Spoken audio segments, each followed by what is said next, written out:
আপনারা সালাম দেয় মানুষ মানুষের সামনে আওয়াজ দেওয়ার জন্য।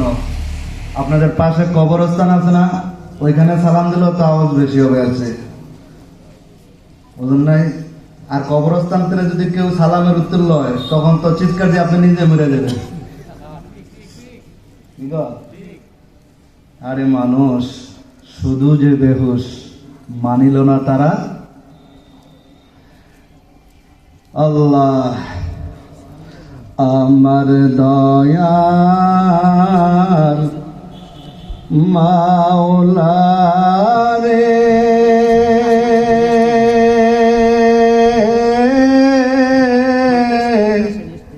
আমার দয়ার মাবুদ রে, কোথায় গেলে পাইব তোমার ঠিকানা।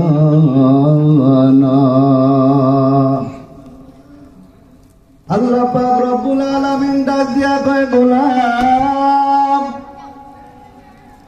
যদি আমি মালিককে পাইতে চাই, এ বান্দা কে না চায় আমার মালিককে খুশি করতে? বলেন আপনাদের জবান থেকে শুনতে চাই, আল্লাহ পাককে খুশি করতে চাই কি চাই না? খুশি করার জন্যই তো এখানে আসছি। কেমন করে খুশি করবেন পয়গম্বর আমার জানায়া দেন। যদি তুমি এই যে জান্নাতের বাগান, এই জান্নাতের বাগানে যারা আসছে রে ভাই, তাদের কপালটা বড় ভালো। কিন্তু সমাজের মানুষ সন্তানটাকে বলে আমার সন্তানের কপাল বড় ভালো, সন্তান ইউরোপে থাকে, কপালের প্রশংসা করে কি করে না?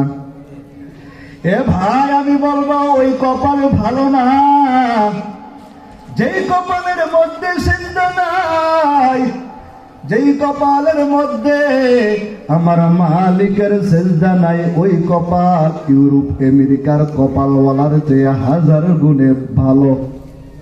ভালো না? যদি আমার কথা বুঝেন রে ভাই, মসজিদের পাশেই তো কবরস্থান, সেখানে আপনি একটু যাইয়া যাইয়া দেখেন কেমন লাগে। কবরওয়ালা ডাক দিয়া কয়, ভাই কতদিন হইল কবরে শুয়ে আছি, ওরে সন্তান এই তো চটপটিয়া ময়দানের মধ্যে ওয়াজ হইতাছে, একটু ওয়াজে যদি যাইতি। হুজুর ওয়াজে গেলে কি হবে? আমি বলবো রে ভাই, তোমার মা বাবা যদি কবরে ঘুমায়, আর আজকে যদি কবরের মধ্যে থাইকা মা বাবা চিৎকার করে, ওই চিৎকারের আওয়াজ যদি তুমি শুনতা, তাহলে আর মা গো তুমি তো কাজের মধ্যে থাকতা না। স্বামীটাও বিদায় নিয়া কবরে চলে গেল, সন্তানটাও বিদায় নিয়া কবরের মধ্যে ঘুমায়। কয়দিন ডাক দিয়া মালিক রে বলছো, ও দয়ার মালিক, সামনেই তো রমজান আসতেছে, তুমি আমার বাবার কবরটাকে জান্নাতের বাগান বানায়া দাও। এমন সন্তান যদি আমাদের ঘরে ঘরে হইতো রে গোলাম, তাহলে ভাগ্যটা কতই না বড় ভালো। আজকে তোমাদের এই চটপটিয়া এলাকার মসজিদের যুবকদের সবার উদ্যোগে মাহফিল সাজাইছে। এই মাহফিলে যারা আসছো তারা কিন্তু ঠগনাই জিতে গেছো। কই কেমনে জিতে গেলাম? আমি খোদার কসম করে বলি, ও ভাই আজকে রাত্রে যদি তোমার দুনিয়া থেকে অন্তিম হয়ে যায়, মনে করবা এই জান্নাতের বাগানটা তোমার জন্য জান্নাতের কারণ হবে কি হবে না? কেমনে জান্নাতের কারণ হবে রে ভাই? ও ভাই তুমি মনটারে একটু বুঝাইয়া দেখো। তোমার বাবা ছিল, তোমার দাদা ছিল, নানা ছিল, আজকে তারা জমিনের মধ্যে নাই। আমার মালিক ডাক দিয়ে কয়, ও গোলাম চারদিকে তাকাও, এই চটপটিয়া ঈদগার ময়দানে কত বন্ধুর সাথে খেললাম, কত রকমের খেলার সাথী ছিল, আজকে জমিনের মধ্যে নাই, কবরে ঘুমায়। তুমি যাইয়া যাইয়া কবরওয়ালার পাশে দাঁড়াইয়া হাজার ডাকলেও কিন্তু কবরওয়ালা শুনবে না। এই জন্য সময় আসছে, সময়টারে তুমি যদি এখন কাজে না লাগাও, একদিন এই সময় তোমাকে অভিশাপ দিবে। আমার মালিক হাসরের ময়দানে ডাক দিয়া বলবে, ও গোলাম, মসজিদের থেকে মুয়াজ্জিন দৈনিক কয়বার? পাঁচবার কইরা ডাকছে। মনটারে একটু বোঝায়া দেখো রে মন, যাদের জন্য কিস্তি লইলা তারা তোমায় চিনবে না, যাদের জন্য সুদ খাইলা তারা তোমায় কিন্তু চিনবে না, যাদের জন্য অহংকার কইরা জমিনে চলছো, ও গোলাম ওই বান্দাগুলা তোমাকে কিন্তু কান্দে করিয়া কবরের মধ্যে রাইখে আসবে। একদিন, 2 দিন, 3 দিন আর কান্না করবে, তারপরে ভুলে যাইবে, আগের মতো তারা আনন্দ করবে, তোমার কথা কিন্তু আর মনে করবে। কেন রে এমন হয়ে গেল রে ভাই? আমার মালিক ডাক দিয়ে কই, গোলাম, দুনিয়ার সব ভালোবাসা না পাক, আমি রবের ভালোবাসা আর পয়গম্বরের মোহাব্বত শুধু পাক। এটার মধ্যে কোনো স্বার্থ নাই। নেতা কর্মীকে ভালোবাসে স্বার্থের জন্য, স্ত্রী ও স্বামীকে ভালোবাসে, কোন স্বার্থ অবশ্যই আছে। আমি বলবো রে ভাই, হায়াতের জিন্দিটা বড় ভয়ঙ্কর, কোন জিনিসে তোমাকে ধোকায় ফেলাইছে। ওরে ভাই, মনটারে একটু নরম কইরা দিয়ে দেখো, আজরাইল তোমার আমার পিছনে কত কাছে। এই তো গত বৃহস্পতিবার এই চটপটি আপনাদের পাশে গঞ্জকুমারিয়া মহিউদ্দিন ভাইয়ের সাথে একসাথে এশারের সময় দস্তরখানে খাইলাম। হঠাৎ কইরা দেখি রাত্রে 3টা বাজে কাটলারি, মনটা এমন একটা কাবুল দিল, কি হয়ে গেল? সন্তানটা ডাইকে কই, হুজুর আমার বাবা জমিনে নাই। ওরে আমার পরদানে সে মা, তুই কেন এত অহংকার করো? আমার মালিক তোর পিছনে আজরাইল লাগাইছে। ও বান্দা, তুই কোথায় যাবি? আমার আল্লাহ বলেন, ফাইনামা তুওয়াল্লু ফাসাম্মা ওয়াজহুল্লাহ।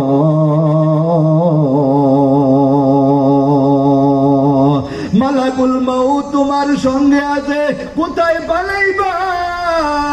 পালাইবার কোন জায়গা নাই। সন্তানটা যখন জানাজা পড়ায়, সন্তানের চেহারার দিকে তাকানো যায় না।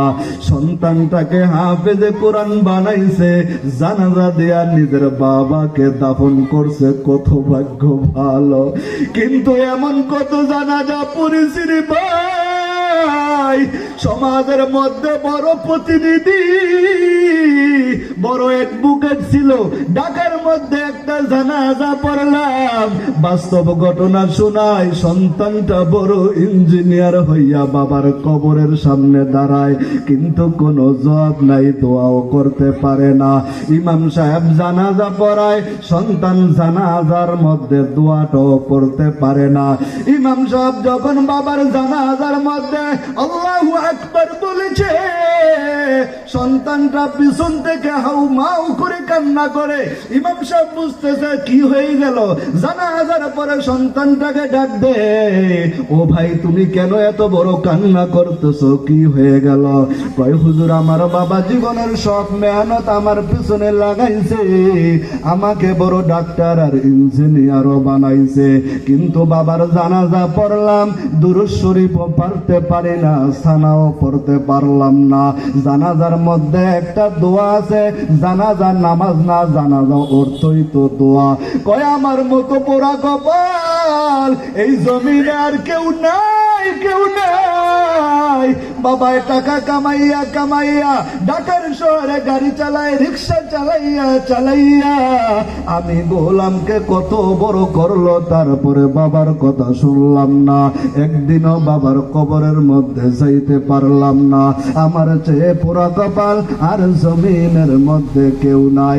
এই তো ভাই আমার আল্লাহ ডাক দিয়া কয়, ও গোলাম 11টা মাস তোমার কোনো শৃঙ্খলা ছিল না, আমি আল্লাহ শয়তানকে তোমার পিছনে লাগাইছি।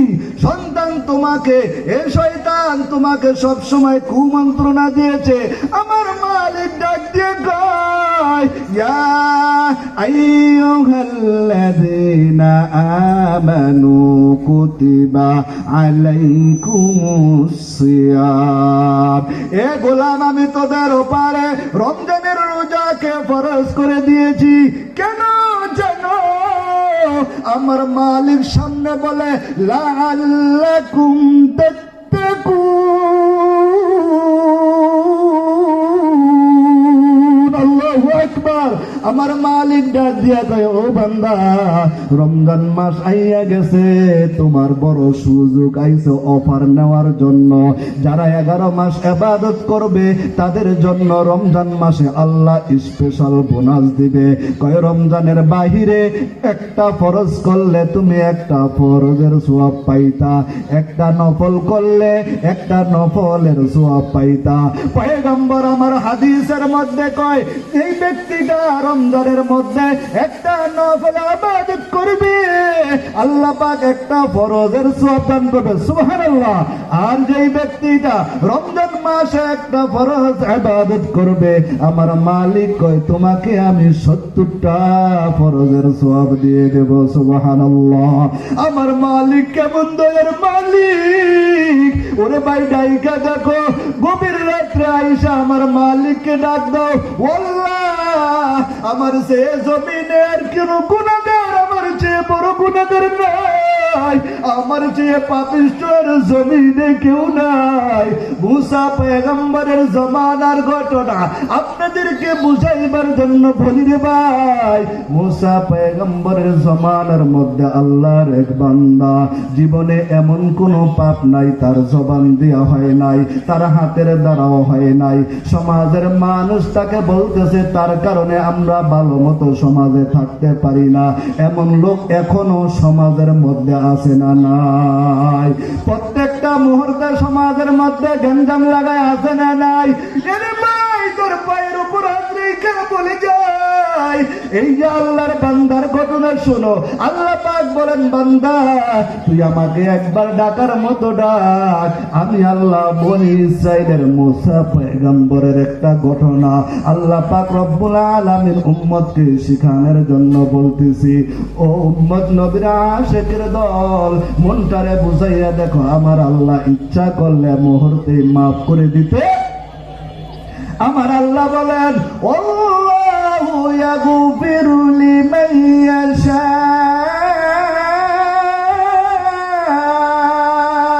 আল্লাহ বলেন, বান্দা গুনাহ করছো, আমি রবের কাছে তওবা করবা। এ বান্দা, তোর গুনাহ কি পরিমাণ হয়েছে? সমুদ্রের ফেনা পরিমাণ। কোনো চিন্তা ভাবনার কোনো কারণ নাই, টেনশনের কোনো কারণ নাই।